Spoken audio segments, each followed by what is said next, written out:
अमेरिकी राष्ट्रपति Donald Trump तू में करने पे क्यों आमादा होते हैं। 28 फरवरी 2025 को उन्होंने यूक्रेन के राष्ट्रपति जेलेंस्की के साथ बड़ी तीखी बहस की थी और अब 21 मई को वे दक्षिण अफ्रीका के राष्ट्रपति से भिड़ गए। क्या बात थी, देखिए इस पूरे वीडियो में।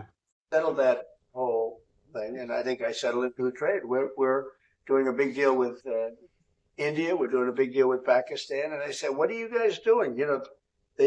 Somebody had to be the last one to shoot, but the shooting was getting worse and worse, bigger and bigger, deeper and deeper into the countries, and we spoke to them, and I think I hate to say we got it settled, and then 2 days later, something happens, and they say it's Trump's fault, but Pakistan has got some excellent people and some really good, a great leader.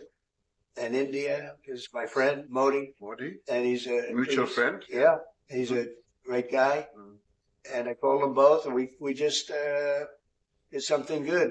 28 फरवरी 2025 को Ukraine के राष्ट्रपति Zelensky white house में अमेरिकी राष्ट्रपति Trump के साथ एक खनिज समझौते पर हस्ताक्षर करने के लिए गए। लेकिन समझौते पर चर्चा हो इसके पहले ही ट्रंप के लोगों ने जेलेंस्की का मजाक उड़ाया। कहा कि जेलेंस्की प्रॉपर यूनिफॉर्म पहनकर नहीं आए, उन्हें पारंपरिक सूट पहनकर आना था और दोनों में बड़ी तू में हुई।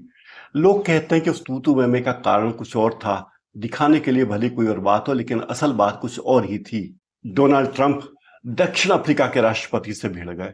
हुआ यह कि अमेरिकी राष्ट्रपति डोनाल्ड ट्रंप और दक्षिण अफ्रीका के राष्ट्रपति सिरिल रामाफोसा व्हाइट हाउस में मुलाकात में आमने सामने बैठे।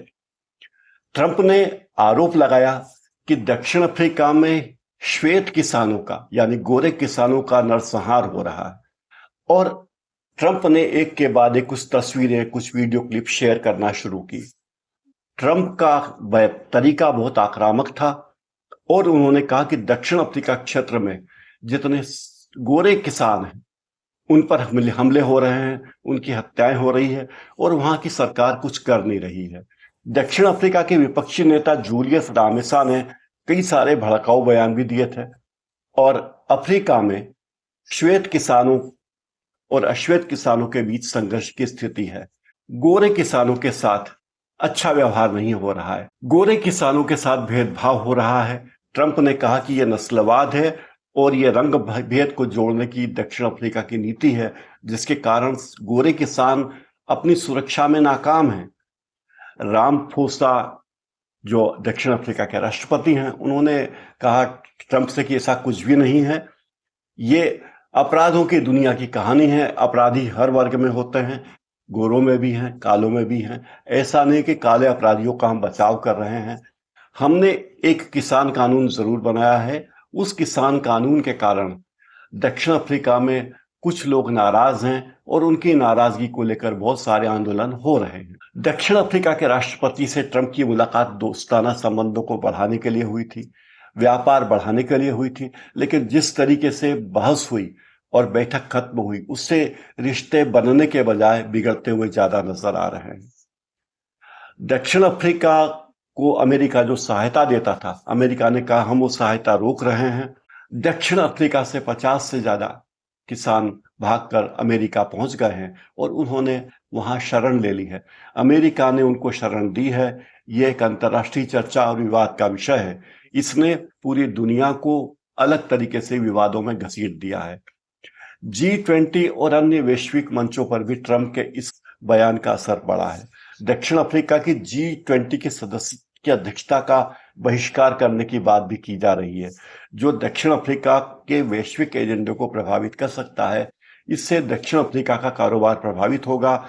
ये कदम दक्षिण अफ्रीका की इजराइल विरोधी नीतियों और हमास समर्थन के कारण भी कहा जा रहा है कि दक्षिण अफ्रीका की नीतियां इजराइल के पक्ष में नहीं है और हमास के समर्थन में है।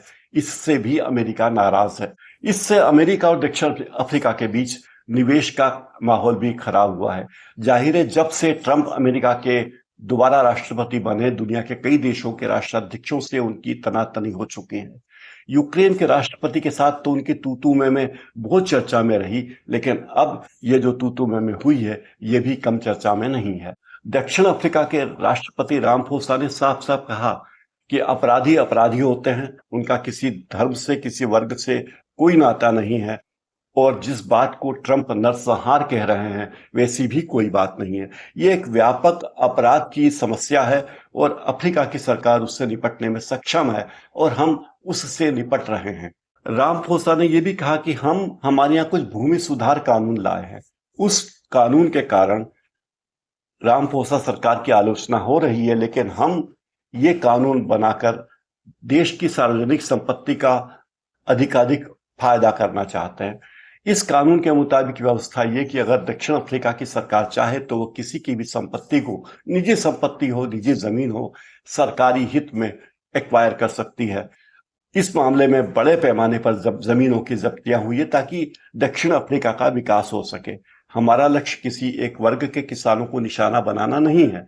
दक्षिण अफ्रीका में विपक्ष के नेता जूलियस मालेमा का एक गाना है, किल द बोर। इसको रंगभेद विरोधी प्रतिरोध के रूप में देखा जा रहा है, इसे हिंसा के प्रतीक में न देखा जाए। यही बात दक्षिण अफ्रीका के राष्ट्रपति ने भी ट्रंप से कही। ट्रंप जहां है वहां विवाद है और यही विवाद की परंपरा आगे भी जारी रहेगी, ऐसा लगता है।